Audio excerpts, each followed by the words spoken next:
Hello everyone, welcome to BhadraIASAcademy. So let us continue our one topic a day discussion. So today we are going to discuss an important topic from the mains perspective, India-New Zealand Free Trade Agreement. So now the government was very much in dialogue with so many countries for free trade agreements. So today we focus on one particular trade agreement, that is the India-New Zealand Free Trade Agreement. Now why this topic is important from the mains exam perspective? Because it was signed on 27 April 2026, right? So this is the current topic. Therefore, this topic is a probable topic. I am not saying 100%, but yes, you can say 60-70% it is a likely topic. If not alone India-New Zealand, you can get a general topic. India has signed many free trade agreements. What are its impact? How economy will grow, benefit, like that you can think about a question. Now the type of agreement is a free trade agreement. Now what is the basic objective of this India-New Zealand Free Trade Agreement? Normally any free trade agreement is basically to improve the trade, investment, right, and technology cooperation sometimes, and also people to people connectivity, right, because the students from India can also move to New Zealand. Such things are also part of this agreement, right? So the agreement is also considered as one of India's first negotiated agreements, because the agreement did not drag and prolong very long time. They quickly discussed and concluded the details of the agreement, right? So from that point of view, it is one of the fastest agreements to be signed. Now why this agreement was needed, right? So why are we going for many such free trade agreements? Now for India, it is an opportunity to expand our exports to developed markets, right? So that way it will be useful. It will diversify export destinations. It will also increase employment in manufacturing. It will also promote MSMEs. It will attract foreign investment, strengthen the supply chains in Indo-Pacific region, right? So there are a whole lot of benefits why this is needed.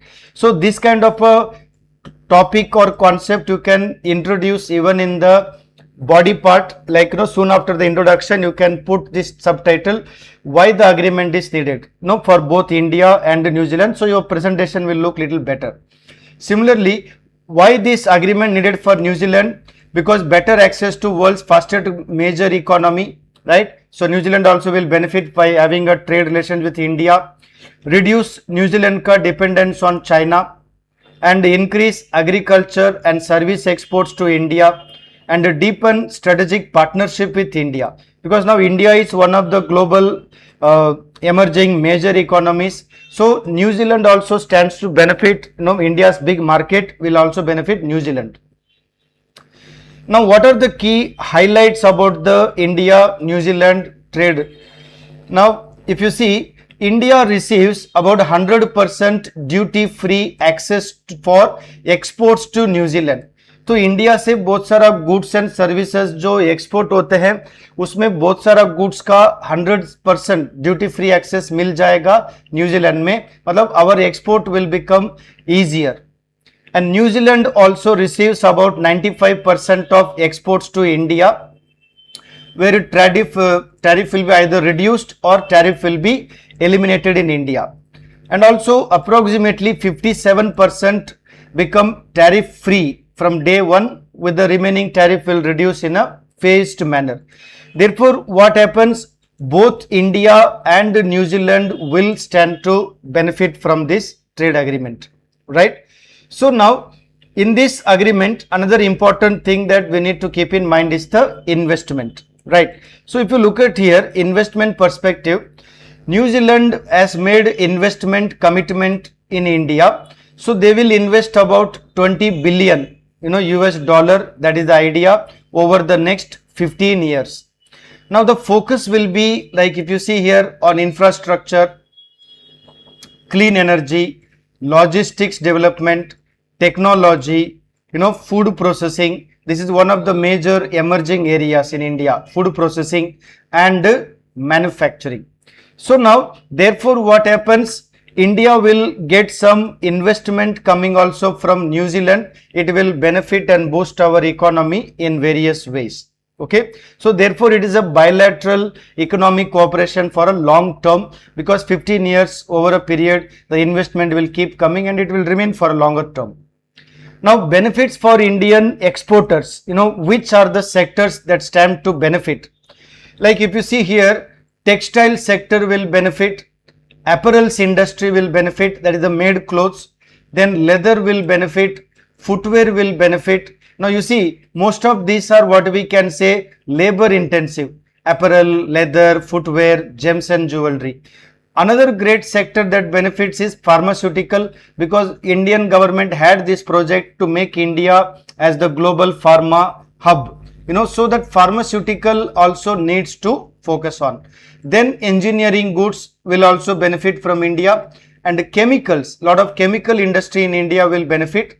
Then marine products, because the export of marine products has been increasing in the last say 10 years or so. If you read the Indian Economic Survey, we'll find that marine products export has been increasing. So this will definitely benefit.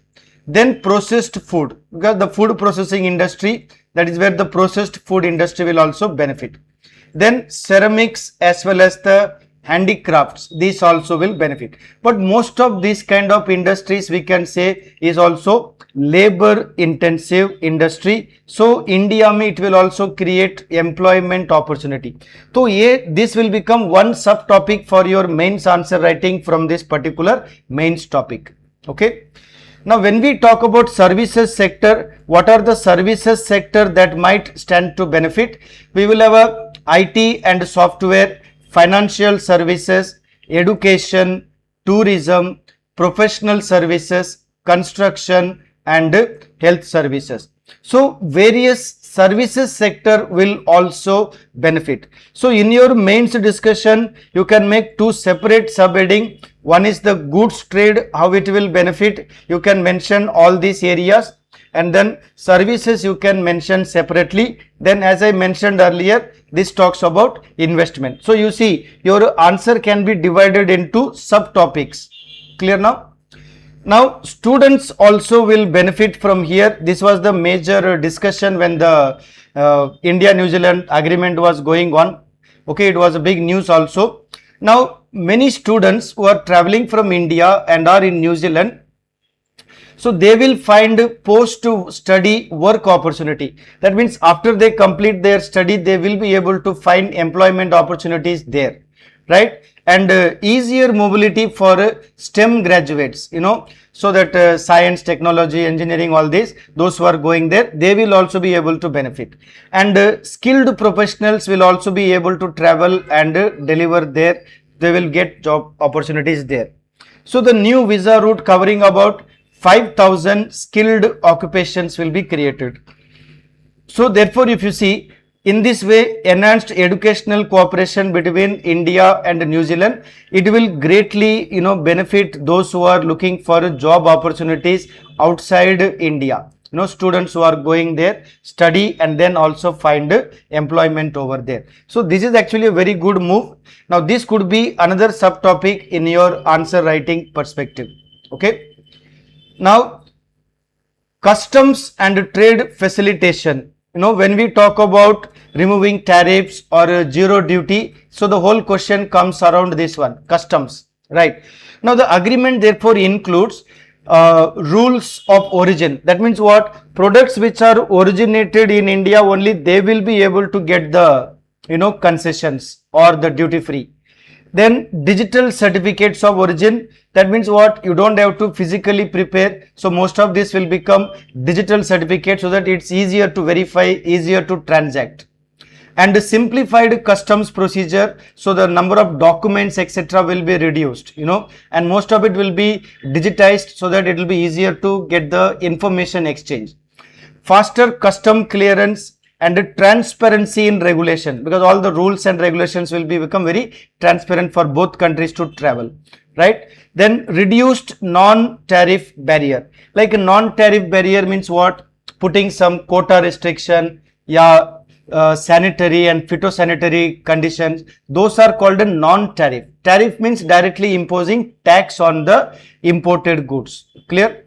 So now Customs, therefore, trade facilitation will make the export-import easier and smoother. So, in that way, it will benefit both the countries, right? Strategic importance. Why it is also strategically, politically important? Because Indo-Pacific economic integration, that Indo-Pacific region where China tries to dominate, there India can have a good relation with New Zealand. Supply chain diversification. So the supply chain, we need not depend on only a few countries. We can diversify it. Trade resilience, so that you need not be affected by unnecessary geopolitical tension, depending on the Middle East or US so much. Then manufacturing growth will take place. Make in India will benefit actually along with this one, Atmanirbhar Bharat, right? So therefore you see, if India can produce and also export to New Zealand, this will be a new opportunity for Make in India and Atmanirbhar Bharat. Then export-led growth strategy. Now this therefore becomes very important. Why this free trade agreement with New Zealand is also very important, like the agreement with UK or USA or European Union, etc. Clear now? So you see, exam में अगर सवाल आ गया, इसको कैसे answer देंगे? I have given various sub topics. उस sub topics में मैंने point wise आपको आंसर दिया. It will become therefore very easy for you to prepare your answer for mains. Okay. Now there are also challenges in this agreement, like ratification and implementation. It is not yet implemented.